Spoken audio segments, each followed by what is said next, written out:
Ready Check Radio.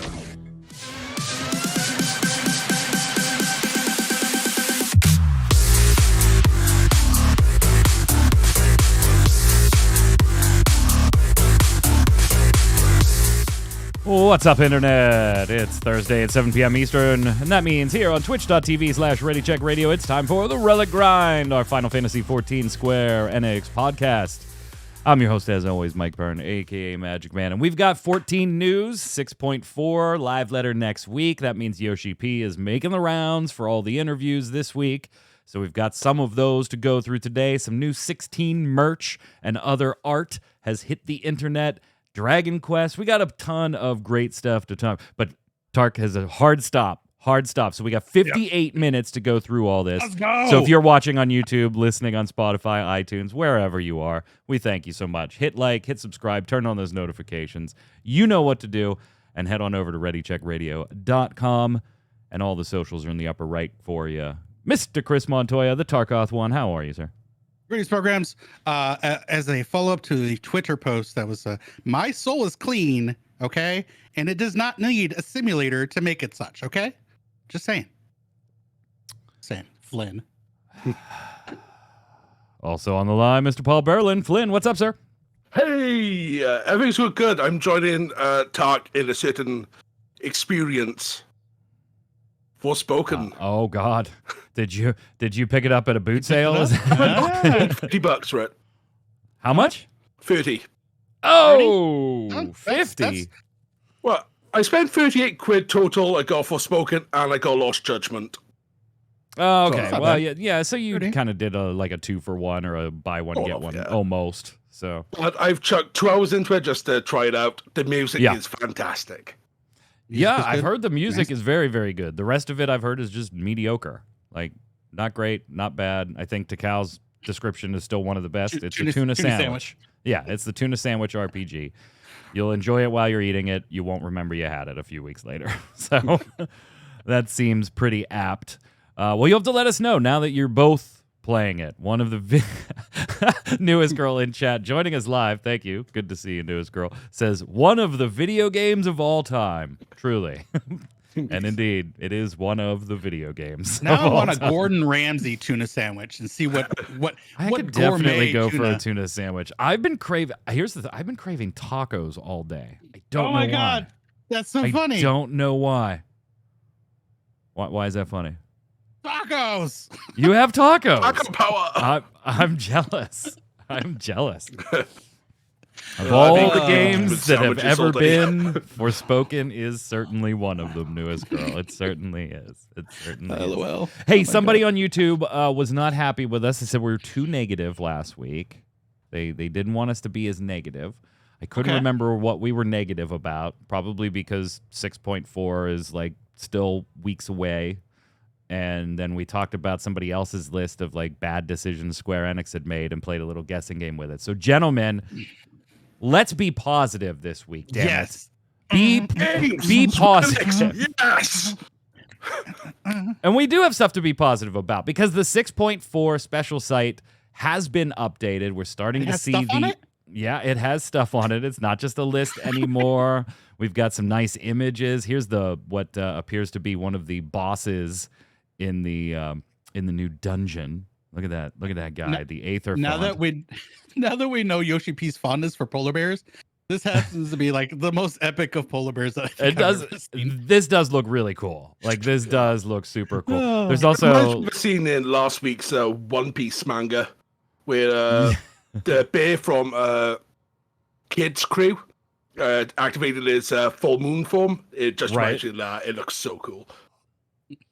British Badger in chat, welcome, saying, looking forward to Purple Bear. I am too. This does look badass. I got to give it. You know, yeah, British Badger is FC buddy of mine. Every glam he has is purple. It's all right. I noticed that the Twitch, the text is purple on the name too. It's all about the purple. It's a theme. Now we don't have like a lot of information yet, right? It's just like a description of the Dark Throne, kind of summing up. Hey, Kenyatso and Rubicante, they busted the portal to the void, so we're gonna have to find another way in. and that's it. And so there's no real like details, but some of the art does look awesome. Obviously, this being one of them. I love this. And then Tark, I only picked 2 to bring to the show, and then so I had to give you your Unreal. So we give Soul you or Disband. Just saying, skip it. You better skip the it. memes are coming back. They've got The memes are coming back. coming They've back. got to come back. No, they're going to tune this tightly, so there's no skipping. Yeah. So someone will learn to do do it and not realize. But yeah, looking good. We're still gonna see more headed into the next week, because remember, the live letter's next Friday, right? We'll still have the show next Thursday, and then Friday's the live letter. Tark, I think you're gonna do a stream for it. I am. Yep, over on Targoth Gaming, and I'm trying to convince Mr. Flynn here to come along for the ride, and I'll be there. Chat. I'll set it up. Just make sure I'm awake. Hammered it in. There we go. It's done. A little Come join more us. importantly, though, as far as like details on things, although we don't have a lot on the main site yet, YoshiP is doing the typical round of interviews, right? Where he's making the rounds to the various Japanese media outlets and some other ones, but predominantly the Japanese outlets at the moment. So things like Dengeki Online and stuff like that.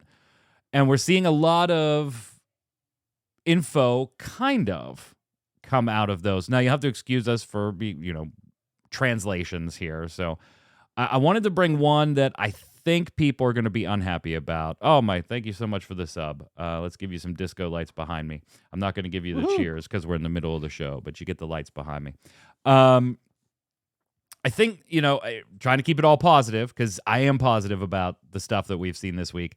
This is kind of the one negative that I think people, including me, might be a little miffed about. So in the Dengeki online interview, one of the questions they asked was about the Manderville Relic line. And we've talked about this on the show, where it was like, okay, the first two steps were literally the same thing. Get yourself 1,500 tomestones, buy 2 different items, and call it a day, right?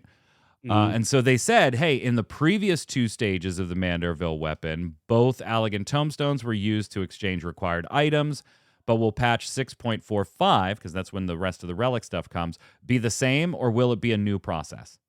Pretty easy question to answer without even having to get into specifics, right? He could just say it'll be something different, or it'll be the same. And if it is something different, he could say, it'll be something different, but we're not ready to talk about it. Yeah. Right? I mean, it's a pretty easy question. He didn't do that. He just said, I don't want to say this is what I'm going to collect before the implementation. The intention is that you can also strengthen while playing all content, so please rest assured there will be no major changes. And now here's where I think you can take it as a negative, or you can take it as, run of the mill. I don't think this is good news in particular, but you can take that as there's not going to be any major changes, Tark, i.e. you're going to be farming some more tomestones, buying some things, and calling it a day. Or we don't have anything super new planned for this, but we'll have like things we've had in the past before we had like Eureka or Bosja or anything like that, where it's get this thing by running these 15 different types of content, dealer's choice, whatever you want to do. Yeah. I don't know. Which way do you want to take it? I'm just taking it as it's just lazy. It's just we don't have anything planned. It's just tomestones. Here, that works. They can do whatever they want and just get tomestones. And far be it that it affects the economy. And if you wanted pots or whatever, throw that out the window, because you're going to be able to. You have to buy pots with Gil. Sorry, you're gonna have to use those tomestones to get your pieces so you can upgrade your relic. 4,500 tomestones, because I'm guessing it's going to be the same quantity, about 15. So 4,500 to get to this. If you're starting from scratch, times 19 weapons? God, that's a lot of goddamn tomestones. It is, but maybe, hey, Flynn, let's look at this in a positive way. You and your crew are just starting to dabble in raiding content, in a little bit more challenging content. So I think it would be fair to say that the crew has been a little more on the casual side than the hardcore side. Oh, very much. Doesn't Very much. doesn't something like this, where it is just very streamlined, it's just a tombstone farm, doesn't it give more casual players who maybe don't have the time and maybe have skipped previous relics the opportunity to grab a relic as they head into an expansion? Yeah, it's definitely a more laid back approach. Whether that was just an issue with COVID just screwing them over doing the part cycle in Shadowbringers, and they just kind of get some bits of content they may have wanted to from Walker. But I think they are at a point where they just don't know what to do, really. I don't know if it's don't know what to do. I honestly feel like, as much as they say there isn't a resource problem, there is a little bit of a resource problem. And that may not be in your rank and file developers, artists, conceptual system designers, stuff like that, but you have your leadership split. Whether you like that or not, that is a drawback, right? If YoshiP's sole focus was 14, and now it's been for X number of years, 14 and 16, like it or not, that does start to split the focus a little bit. Yeah. Maybe not for the entire business creative unit, but at its head, it certainly does. So it's definitely something worth watching. I'm not sure if that's a negative thing, the tombstone thing. I'm not sure, because I do feel, as somebody who doesn't do the relics, specifically because I don't want to do Bosja until my eyes bleed. Well, Bosja I'm okay with. I didn't want to do Eureka until my eyes bled. I kind of look at this and as a positive thing. Cool. You know what? Make it tombstones. I'm getting plenty of those. Yeah. So while I may be happy with it, I can certainly understand why people that have done the previous relics and view that as, one of those rarer pieces of content. That's it right I can there. understand why they may be upset, Tark. And I think that's it right there. I see the relics not as a viable piece of equipment, but as kind of a status because the symbol. hardcore raiders ditch that thing if they even use it at all. Yeah, if anything, you use it for maybe a or a version of it for an ultimate, if you have it spec'd right and at the right time. But it's like the ultimate weapons. It's a status symbol. So like with all the previous ones, as I see someone with their relic out, I know they put in some time, they did the work to grind out those steps to have this. With this relic step, like, it's just a piece of glam. It's just it doesn't mean anything. Really. Hey, I'm giving it a thumbs up. I got to give it a thumbs up just because I've purposely avoided relics. Definitely, but I wish it was sort of split. A bit like all the relics, where your first weapon, a bit more involved. Doesn't have to be crazy, a bit more involved. Then just pump poetics, astronomy, whatever tombstone you want into secondary weapons. So we're kind of split on that one. Some of us view it, so it wasn't a negative across the board. It was some of us like it, some of us don't. And then negative on that one. And then I'm going to give credit to Taika Mochi on Twitter here, doing some summation stuff, so that we don't have to bounce back and forth to Famitsu and Game Watch and all the interviews. So credit to all those outlets. A lot of the questions were about story, right? And that's kind of a big deal because we don't know where we're headed in the expansion. The main story wrapped in 6.0. We've kind of had the Golbez 4 tribute going on lately. If we're fighting Golbez in 6.4, where does that go in 6.5? So lots of questions on the story front. And so summing up some of these interviews is Umadori, and then Atai Komochi kind of put all the story beats together. The 6.x series is finally headed to the climax. 6.0 epilogue will conclude with the Pandemonium raids. Totally makes sense, right? 6.4 will wrap up the Pandemonium raids, previously untouched foreshadowing, unravel the mystery, and also complement the MSQ of 6.0's main story. It will even touch upon La Habrea's way of life. All stuff we expected it to do. Regarding revealing the trial for 6.4 to be Golbez, many people thought, well, wait, they already announced it, so there's more after this, right? We wanted to give you something to look forward to regarding the development of the story. And because of that, you can kind of think this isn't the end and let your imagination run wild from here on out. The interviewer then asks about the relation to 6.5, and mentions Final Fantasy IV's story and thinking about, quote, that name is a scary thought. Yoshi P, in reply, just thanks them, Tark, for the question and laughs. I do love We're Audrey's so getting follow-up for this. Zeramus. We're so getting Zeramus. Poor Zero. She's going to have to deal with some sort of existential crisis and take the darkness or whatever. And we're going to get Zeramus fight. I think it's going to be awesome. I hope the weapons look great. I just hope we don't kill her because I love Zero, the character. I do too. They could do so much with her. And if they're really, kind of teasing this little twisty thing, maybe this gets you a little bit more involved, Mike, because I know you've been a little down on this series. So maybe the nice little twist here. I know it's kind of. Yeah, I haven't been down. Coming, yeah, but... I guess I have kind of been down on it a little bit, but not because I didn't enjoy it, just because it just seemed rather run of the mill compared to, 3 dots, 4 dots, 5 dots, and what we were getting then.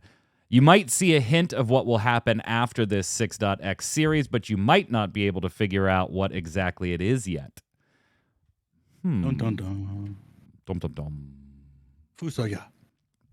The Instance Dungeon area is an island that was under old Charlian's control. It was originally planned to be used for a certain purpose, but with the final days averted, the island has been gaining attention and a new goal. And another point of interest is to pay attention in the Pandemonium raids is the appearance of a certain character. Athena? I think he's referring to the Carmen Rider sort of looking creature. But it could also be Athena.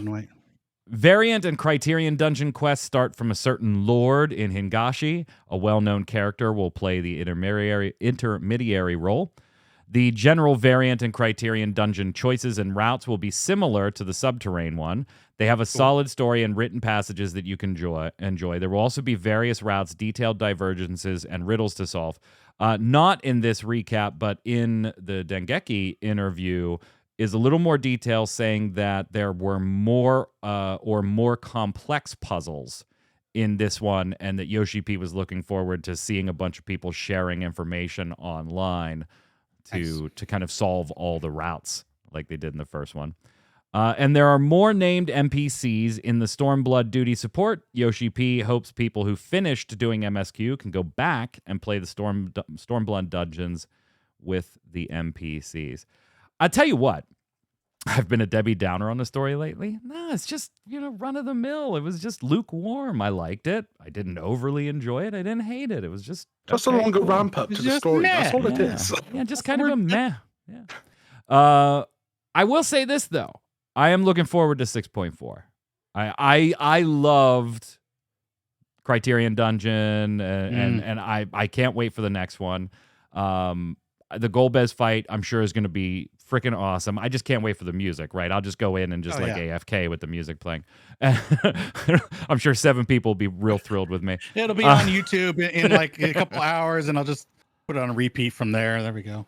And I do think now is the opportunity going from 6.4 to 6.5 for some of the story beats to really pick up. I don't expect them to go crazy because I don't expect them to carry into 7.0. That's fine. But I do think, you could have done a little more with the story than just basically retell Final Fantasy IV in a condensed fashion. And I think the way Yoshi P's being coy here, that I'm going to get what I want. It may not be in 6.4, but I do think by 6.5, I'm going to get what I want, and there'll be their own, like I said on the last show, their own 14 twist on the 4 story. Yeah, and the way he's talking makes me very, very happy. Go ahead, Flynn. Yeah, in the Dengeki interview where UHP is saying 6.4 and 6.5 is a duality. Like both patches are basically the one story across the 2 bit. Like in the old days with 5 and 5.5. And Zero is probably one of my favorite characters in a long time. So I'm a little worried about her. I'm a little worried about Zero. Don't moon breed her. Don't moon breed her. Please. And we have got a cryptic puzzle that UHP has left us about the throne itself and what it'll represent going into the patch and after the patch. So that's going to be interesting. Yeah, kind of just saying, throne has been pretty self-explanatory up until now. Dude's been sitting on a throne. Will that have the same meaning, the word throne, after this is all over? So look at Yoshi P managing to get me hype about 6-4, Tark. Look at him. I mean, the dude's just doing his job. The dude's just doing his job. Well, half of his job is the other half is getting you hyped for his other game. yeah, 16. Yeah. So he's doing his job. You're hyped for both. Yeah. And then he throws his Yoshi P speaker every now and then to make you go, just outright say something, man. We know you love your corporate speech, but sometimes we just want clarity. Yeah. Yoshi P, though, he's really good at these types of interviews where like he has the opportunity to say something off the cuff. He can sometimes make mistakes and step in it real hard. He doesn't have PR over his shoulder, like right.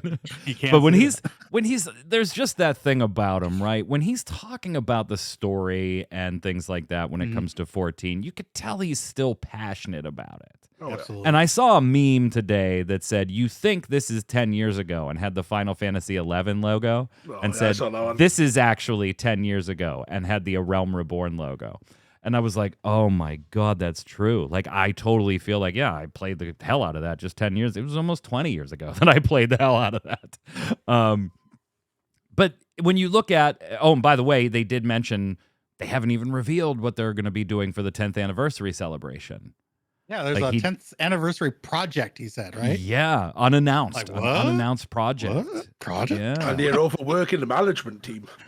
Yeah, I mean, I can't wait. Because I honestly thought for a little while they were just going to kind of dump some special 10th anniversary nods into the Fan Fest. But now it sounds like, Tark, they've got an entirely different thing planned. And I'm all for it. Or Souped Up Rising, maybe, because that's their anniversary event. This sounds like a souped up mission, like they're gonna bring us something juicy, but they've done that with 11, haven't they? Like a whole maybe we should take a moment to I'm looking forward to it. Like, it was all good stuff on the 14 front this week. I got new screenshots. I got some Yoshi P interviews that were hyping me for 6-4. I don't even care that the relic is just tomestones, because if that's what it ends up being, for sure, by the way, because fine, I'll actually finish a relic for the first time in like 3 relic cycles because I don't mind doing that. I'm already getting it anyway.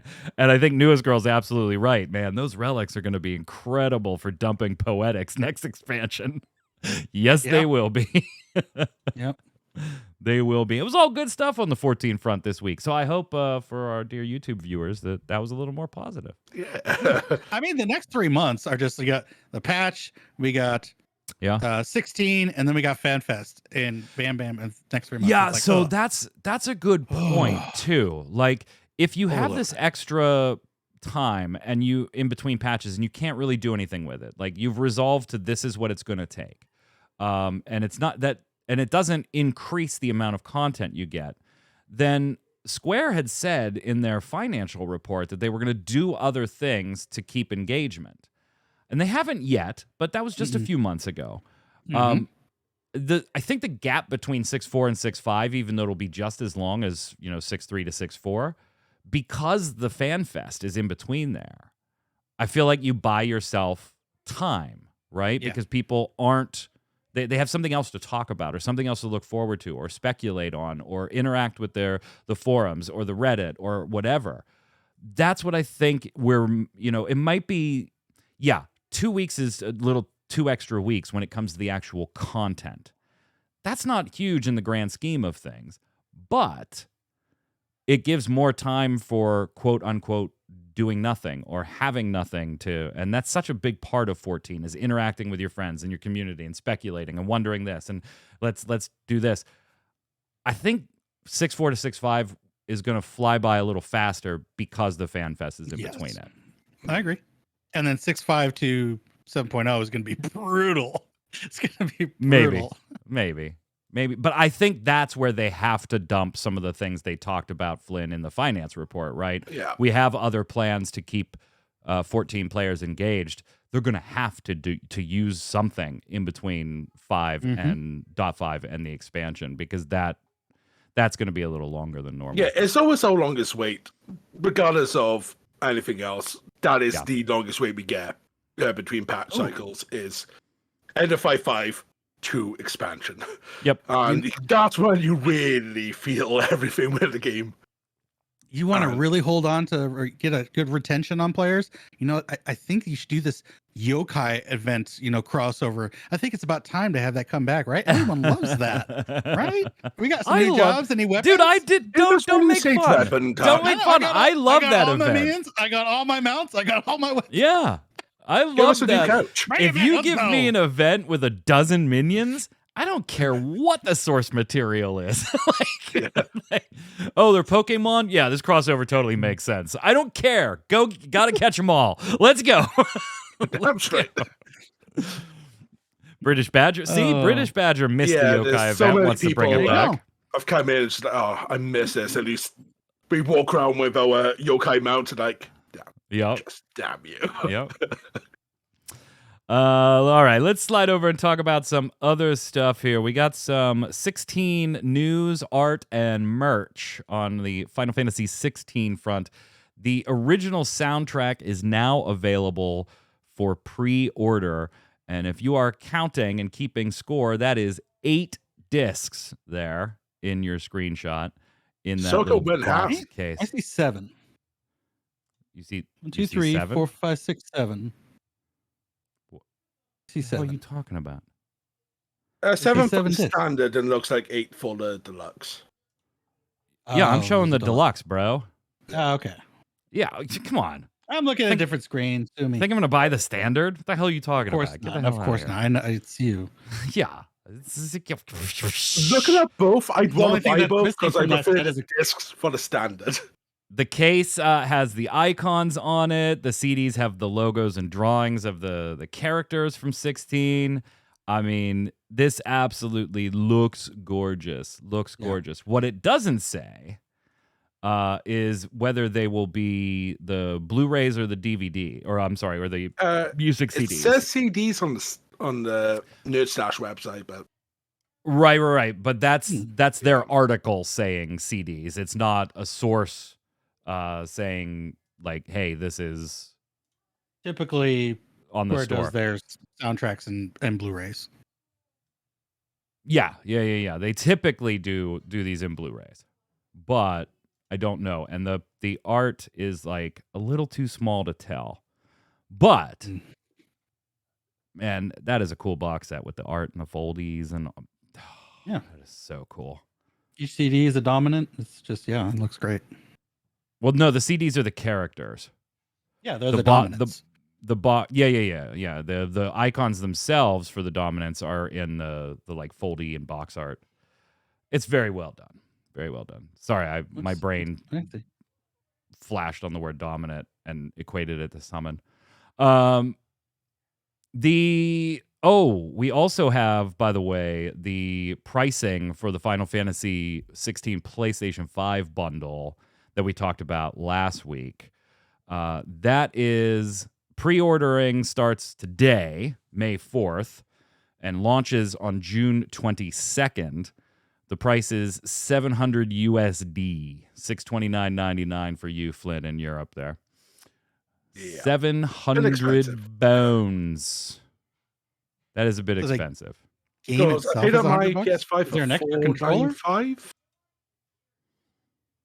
You guys were both talking at the same time, so I didn't hear what either of you said. Yeah, I think I paid my PS5 up for $495. So that's they were $500 here. 70 quid. Yeah, they were $500 here. So is there an extra controller? You get 2 controllers in this set, or? So actually, I don't know. I see people asking that question. From the box itself, it leads you to believe there's only 1 controller. But what version of the PlayStation or the FF16 comes in it, I'm not seeing anywhere, and I'm seeing people asking it on Twitter. It may have been answered by now. I'm just missing it.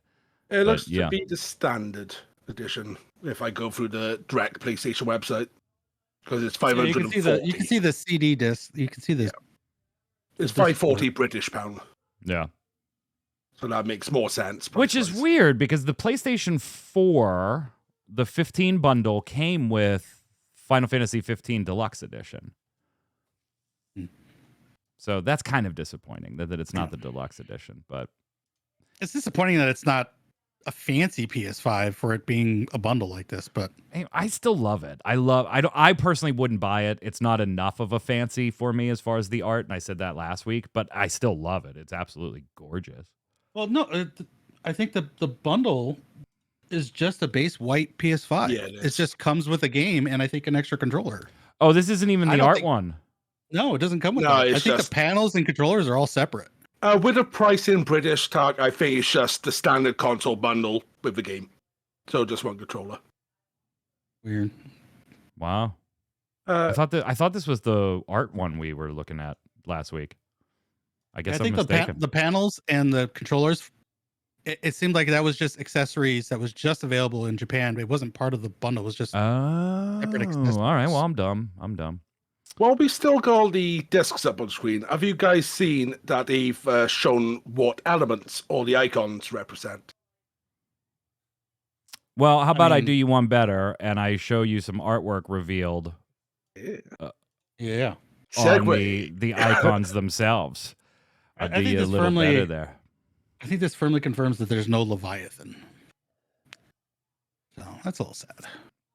Well, I mean, I don't know if it confirms it. It just they didn't release it as part of the art package they dropped. By the way, these are actually coming from. It's not like Square Enix just like published these. There's a promotion in Japan with BIC Camera, and so these photos have started showing up as part of advertisements. And this is also, by the way, the art that is on that soundtrack set that we just showed. Nice. So this is a little closer up view. Oh, they're absolutely beautiful. I want to know what weapon Titan has because it looks amazing. Yeah, it's like a big old mall looking thing, like just with like blades everywhere. Like that should be a new job in 14. Whatever that weapon is, I want a job around it now. Absolutely gorgeous. Garuda looks awesome. Shiva looks amazing. At first, I thought Titan's weapon was a building. He just picked up a building. You would have been surprised, really, when you were Titan.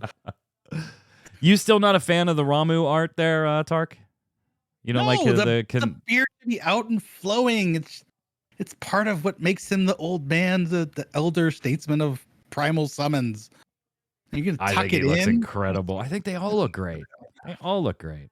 I mean, he looks great, but like the iconic beard. There's no beard. So you're seeing Shiva, Ramu, Odin, Garuda, Phoenix, Titan, Ifrit, and Bahamut. Which, by the way, is listed as the icon of light. Yeah.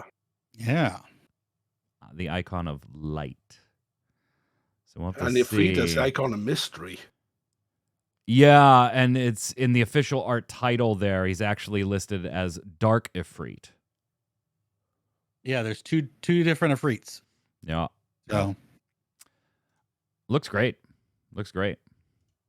On the bad side of Final Fantasy XVI, as far as people wanting to play it, if you're in Saudi Arabia, you won't be. Sorry. A tweet from the country's Public Authority for Media, that's the organization that basically does kind of the same thing the ESRB does here in the United States and PEGI does in Europe, kind of gives the age classifications of games and all that whatnot.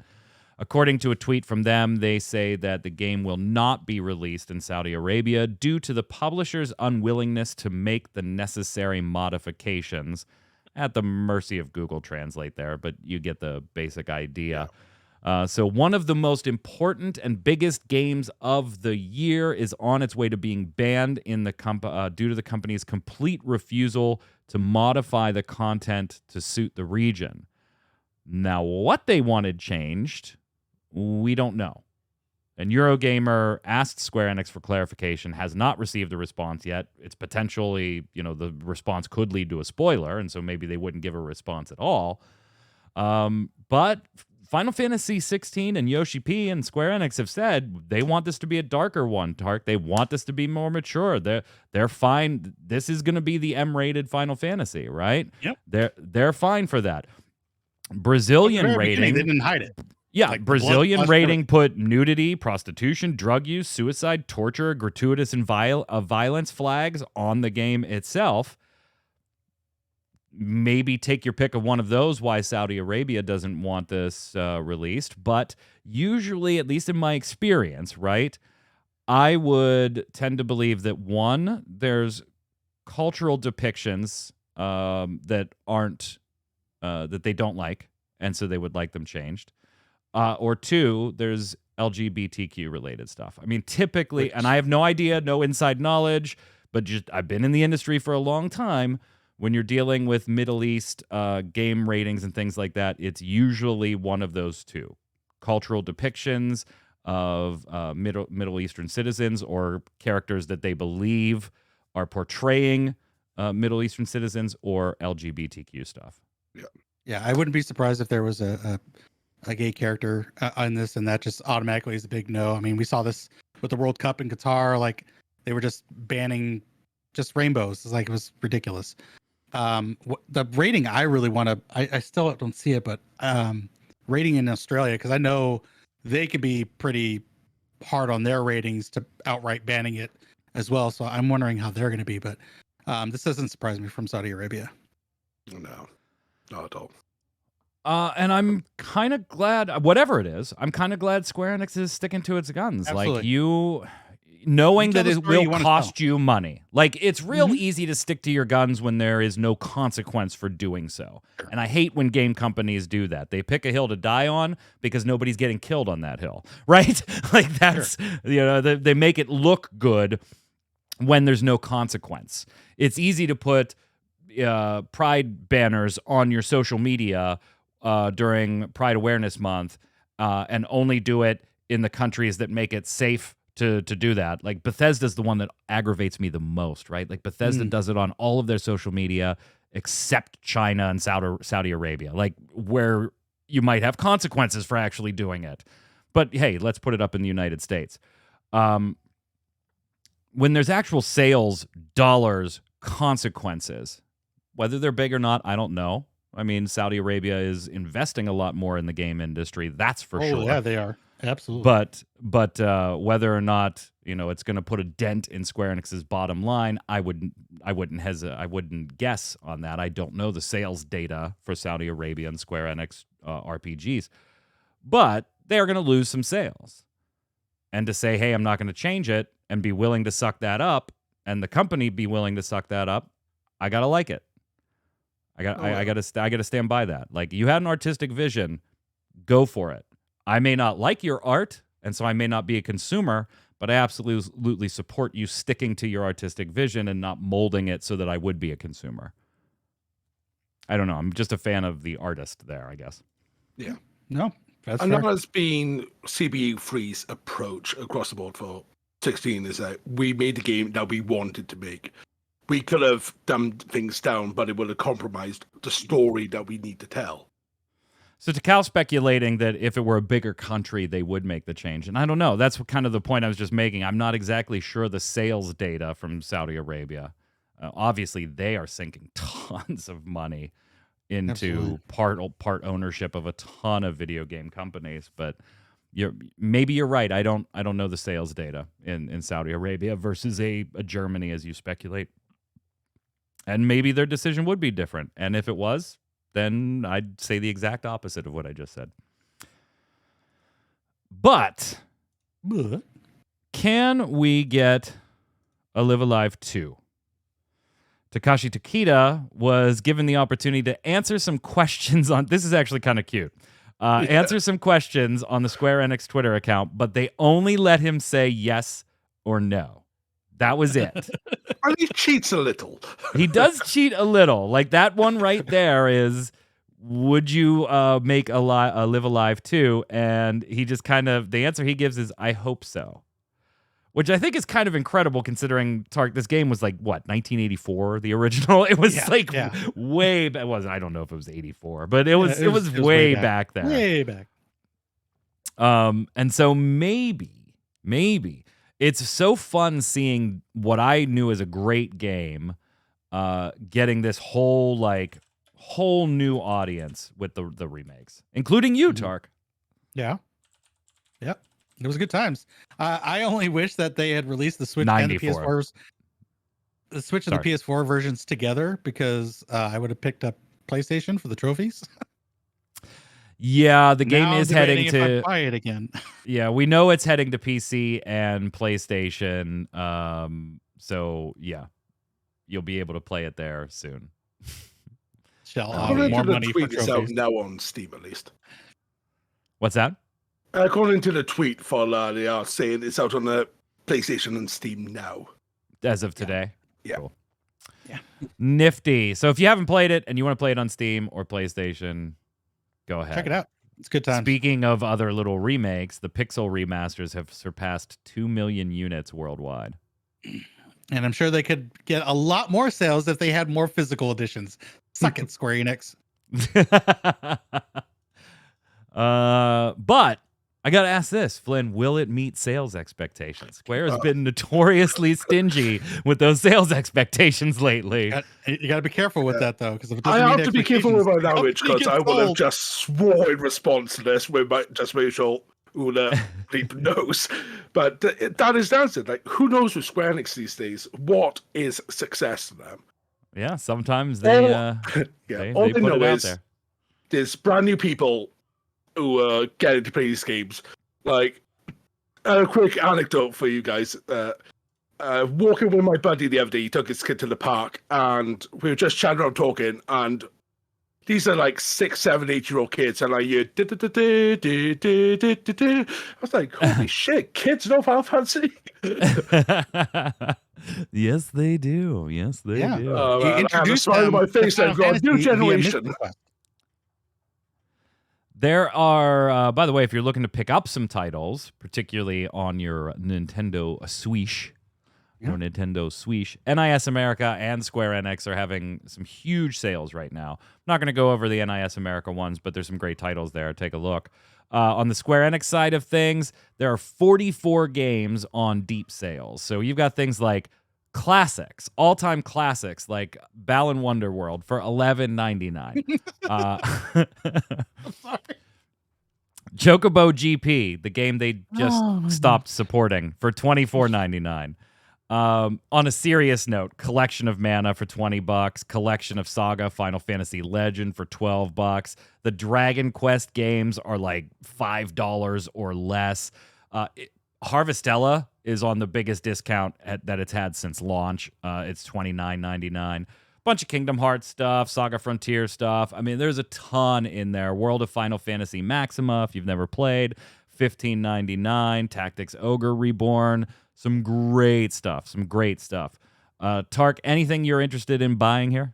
I just think it's amazing. You can have Final Fantasy 1 through 10, skip 11, and 12 all on your Switch. Yeah.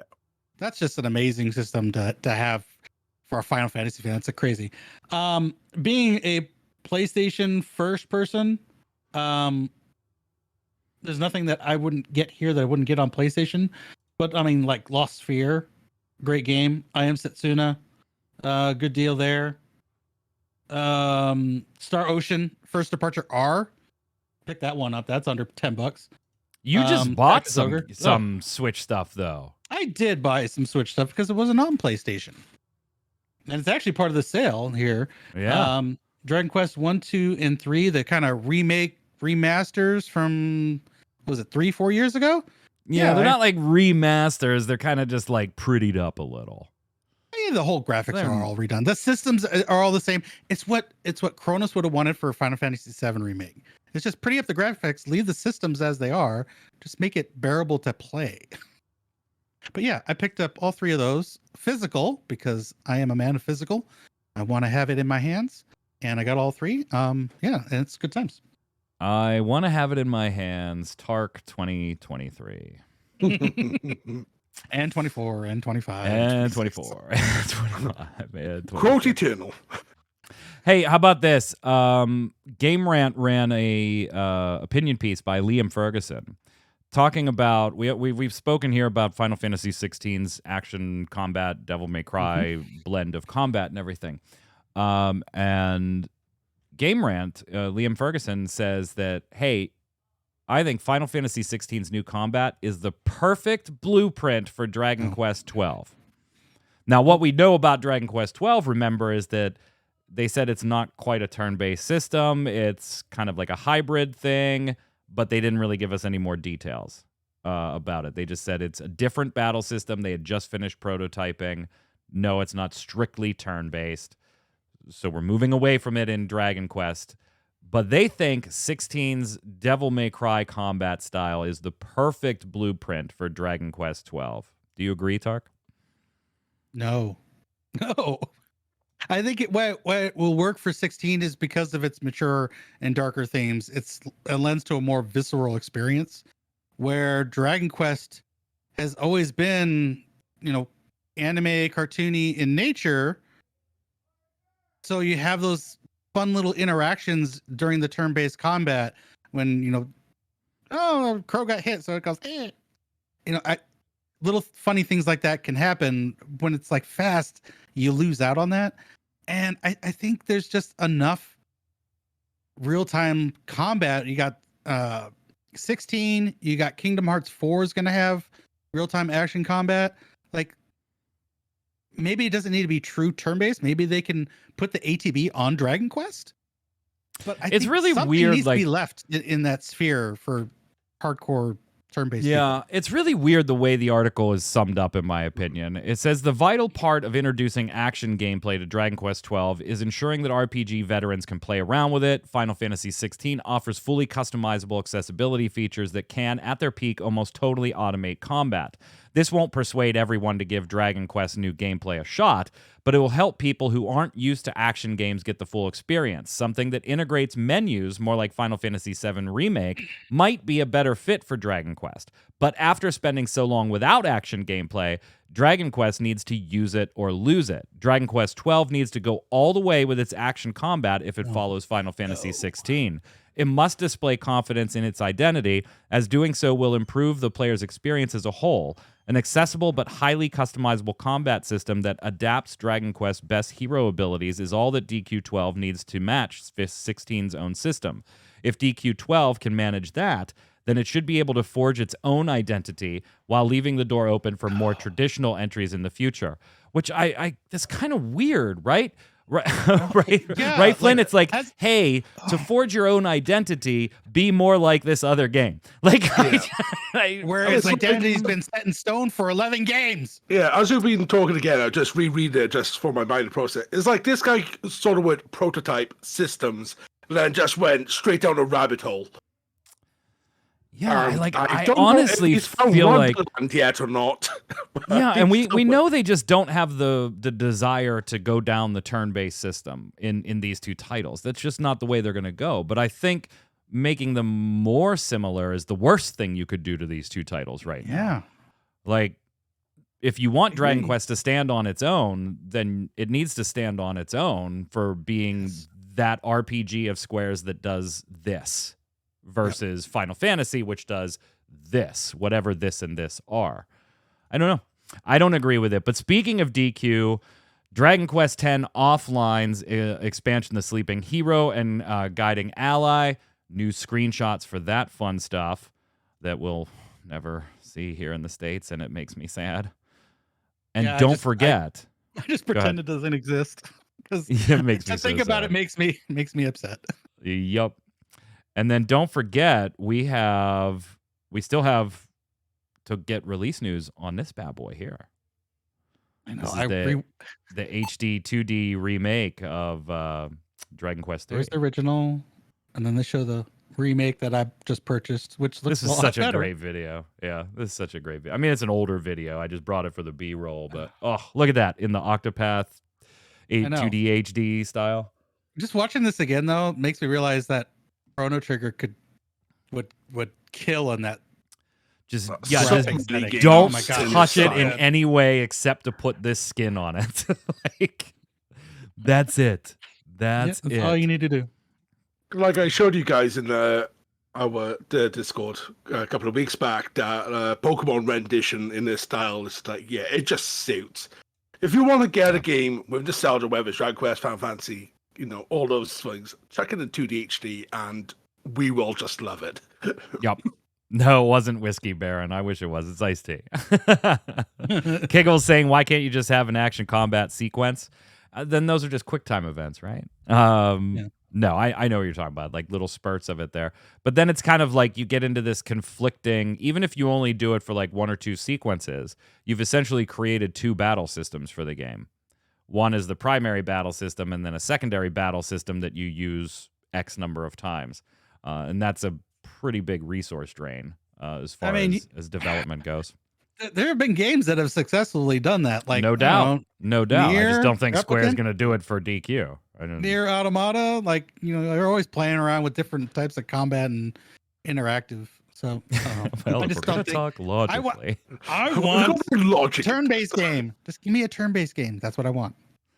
You're a turn-based game. Turd Ferguson reference in the chat was good too. I don't think I didn't see it. Let's go to Love It or Leave It.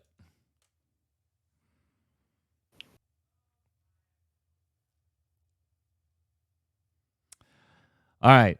It's been a good show. It's been a happy show. Yeah, very happy. So there is no Leave It today. It's just Love It, but you only can pick one. All right. I want to know which Dragon Quest game you love the most. Now, it doesn't have to be mainline. If you don't want it to be like one of the mainline Dragon Quest numbers, if you want to go like Dragon Quest Builders, you can. If you want to go Dragon Quest Heroes, you can. But you got to give me your favorite, love it. I can only play one for the rest of my life, Dragon Quest. Which one is it going to be, Tark? I'm going to have to go with the one I played most recently and was here on Ready Check Radio. And I loved every Saturday coming to play it, and that was Dragon Quest XI. So many twists and turns, and just when you think the story was done, boom, here's a whole nother phase of the story, and just keeps on going. It was awesome. I loved every moment of it. And that's why I want more turn-based Dragon Quest goodness, because it was just such a good game. Dragon Quest XI, one of my favorites. Yes. Echoes of Elusive Age, the definitive edition on Switch, is currently, according to Nintendo Life, where they do the viewer reviews, change the rankings thing. That is the #1 Dragon Quest on Nintendo Life right now. What do you got, Flynn? Same again, Dragon Quest XI. A beautiful game that embraces tradition, first and foremost, and also shows that you can still have overworld traversal around the map and bigger open areas. It was such a beautifully done game. I have yet to go to the Echoes version to try out the old school mode and stuff, but yeah. Oh, okay. Gotcha. I'm going to give it to Dragon Quest VIII. I love 11, don't get me wrong. I'm the one that told Tark, you have to play this. But 8 is my personal favorite, Journey of the Cursed King. You can play it on the PlayStation 2, or you can play the kind of like remake update on the 3DS. They're both fine. The 3DS has streamlined a few things, but they really have left a lot of it alone. Some of the crafting, the alchemy stuff in there is very cool. I know Takao mentioned that in chat as well, as liking that from the 8th. And, little bit of trivia, it was the first Dragon Quest to ditch the Warrior title in the North American title. Ooh. Yeah. All right. That one, by the way, on Nintendo Life is ranked #2. That's going to do it for here on the Relic Grind tonight. No Faye after the stream. She got called in by work to get ready for a con this week that she really wasn't supposed to be at, but now they need her at. So we'll be back Saturday. No Gaming Gumbo, but Tark will be live at midnight playing some Final Fantasy XV.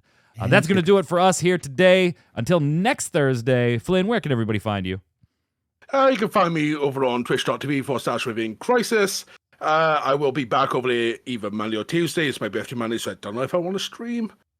But Is yeah, your birthday just started Monday? Up. Birthday Monday, aye. Happy birthday. Thank you. Nice. Thank you. So yeah, I've just started streaming Persona 3 Portable, so going through that. Got Caves of Cud coming up, and there's probably going to be some of my raid group streaming as well. Nice. Tark? Twitch, Twitter, YouTube, Tarkov Gaming. I am being pulled in so many different directions. I got Destiny 2 seasonal events that I'm trying to get done. Honkai Star Rail wants to tug at me. Final Fantasy 14 is always there. Crisis Core I need to get done. So just tune in. We'll have fun. I'm Mike Byrne. You can follow me right there at Magic Man 1, but more importantly, follow at RC Radio, RAIDEO, and you'll know every time we go live with a podcast or a stream. Baron Vagabond in chat's birthday is tomorrow. Happy birthday, Baron. Until next time, gang, stay safe. I'm off to a Final Fantasy tournament Saturday. Wish me luck. Later.